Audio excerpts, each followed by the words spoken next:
अस्सलाम वालेकुम सब दोस्तों ਨੂੰ जनाब अज का ब्लॉग शुरू करते हैं। साडा एक दोस्त आया सी, दोस्त की साडा भाई भी है, साडे पीर रज़ा शाह साहब के बेटे हामिद रज़ा शाह साहब यूके तो आए सी उमरा करन ते असी जनाब आ गए मक्का शरीफ। असी आए जद्दों तो ये आया मदीना शरीफ तो वाया ट्रेन तो असी पहुँचे हैं हरम शरीफ। असी जनाब बाहर खड़े हैं, क्या वज़ू करिए तो असी बाहर सलाह कर रहे थे भी उमरा स्टार्ट करिए तो गर्मी बहुत सी।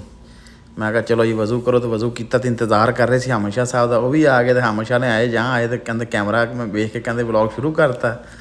हसन लग पे। मैं कहा बिल्कुल, मैं कहा तुसी आए जी तो ये किवें हो सकता असी व्लॉग ना बनाइए।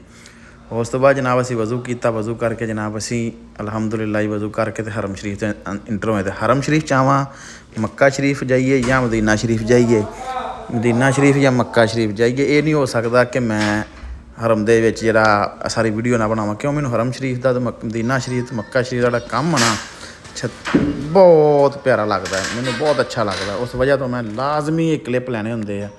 क्यों माशाअल्लाह बहुत ज़्यादा मेहनत करदी है गौरमेंट जी ना, बहुत बहुत बहुत ज़्यादा हर नायाब चीज़ लांदी इत्थे, इस वास्ते बड़ा मज़ा आंदा। एक क्लिप लैना मेरे वास्ते बहुत जरूरी। मसलन जिवें तुसीं आ वेखो कितना प्यारा लग रहा है।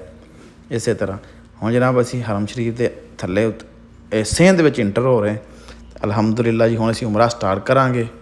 साडे नाल हामिद साहब यूके तो स्पैशल आए हैं, सिर्फ उमरा करन आए हैं तो असीं जद्दों आए ये उत्थों मदीना शरीफ तो आए सी। हुण असीं इन्हां दे नाल तवाफ करांगे। असीं तवाफ दे विच वीडियो नहीं बनावांगे तो इस वास्ते इस तवाफ करन तो पहले असीं एक छोटा जिहा क्लिप लांगे।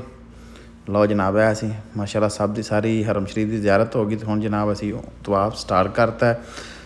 अलहमदुलिल्लाह तवाफ साडा मुकम्मल होने तो बाद हामिद भाई नफल अदा कर रहे थे। मैं इन्हों का भी छोटा जिहा क्लिप रिकॉर्ड कर लीए ताकि जिंदगी याद रहेगा। हामिद भाई यूके तो साडे नाल आए थे स्पैशल उमरा करन, सारे इकट्ठे उमरा किया।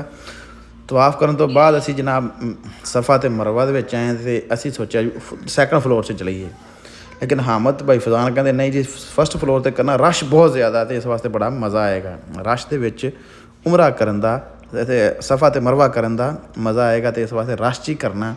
अलहमदुलिल्लाह इसी सफ़ा मरवा मुकम्मल करने तो बाद बाहर आए तो इत्थे जनाब गौरमेंट ने एक बड़ा प्रोजैक्ट लाया जी फ्री कटिंग, यानी उमरा करन तो बाद जिहड़े सुन्नत पूरी करनी असीं वाल कट्टण लई ओह असीं नहीं असीं इत्थे रश बहुत सी, इस वास्ते असीं वाल नहीं इत्थों नहीं कटाए। सलाह की भी बाहर चलीए पहले खाना खाइए, खाना खा के किसी सलून ते बह के वाल कटावांगे। अलहमदुलिल्लाह जी असीं उत्थों निकले तुरन लगे। हुण तुरन तो बाद असीं जनाब आए असीं जुत्तियां चकनियां सी, सोचा पहले जुत्तियां चक्को जिहड़ियां असीं खुद अपनियां लाइयां, वो जुत्तियां चक्कियां जनाब असीं। तो उस तो बाद हामिद भाई सारे ना हामिद भाई सब तो वड्डी टेंशन सी यार मैं इस दफ़ा ना एक होटल उत्थे हैगा सामने मैं तुहानूं दिखाना। वो कहंदा सी मैं होटल दे विच कमरा लैना सी। मैं कहा यार ये बहुत महंगा होटल आ, पर असीं गल्लां करदे करदे जनाब असीं पहुँच गए जुत्तियां दे लागे। लेकिन बड़ी साडी किस्मत भी अच्छी सी कि सानूं अलहमदुलिल्लाह जिथे असीं जुत्तियां रखियां सी ना सानूं उत्थों सेम टू सेम जुत्तियां मिल गईयां। खाना खुना खा के सॉरी मैं रिकॉर्डिंग बाद कर रहा। खाना असीं ना हुण असीं इत्थे जाके खाना खावांगे, ठीक है। जुत्तियां असीं चुक लईआं, हुण असीं चले जनाब होटल ते खाना खावांगे। खाने की असीं वीडियो हामिद भाई सारिਆਂ ने कहा जी असीं खाने की वीडियो असीं नहीं बनावांगे, लेकिन हुण असीं इत्थे जाके खाना असीं वैसे बरोस्ट आ अलबेक खावांगे। अलबेक खाण तो बाद असीं जनाब आ गए इस जगह ते। इस होटल दे विच हामिद भाई नूं बड़ा पसंद है तो कहंदे सी मैं असीं कटिंग करा के आ गए। हामिद भाई कहंदा मैं इत्थे ना कमरा बुक करना, मैनूं ये बड़ा अच्छा लगदा है।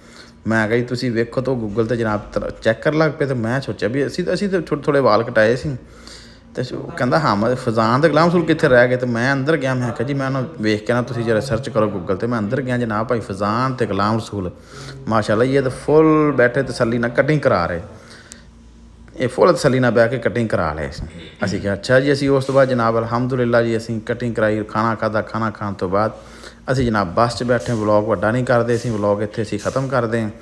बस ते असीं बैठे तो बस ते बैठ के जी गड्डी साडी थोड़ी दूर खड़ी है पार्किंग च, असीं ते पार्किंग जावांगे। अलहमदुलिल्लाह सानूं दुआवां याद रखियो, तो जिन्हां लोगों ने साडा चैनल सबसक्राइब नहीं किया वो ज़रूर कर लैन। तो माशाअल्लाह अलहमदुलिल्लाह सानूं हामिद भाई दे नाल सानूं उमरा याद रहेगा। भाई फजान, मैं, गुलाम रसूल, भाई हामिद यूके तो आए थे स्पैशल साडे नाल उमरा करन। असीं हुण इंशाअल्लाह मदीना शरीफ मुलाकात होएगी नैक्सट व्लॉग दे।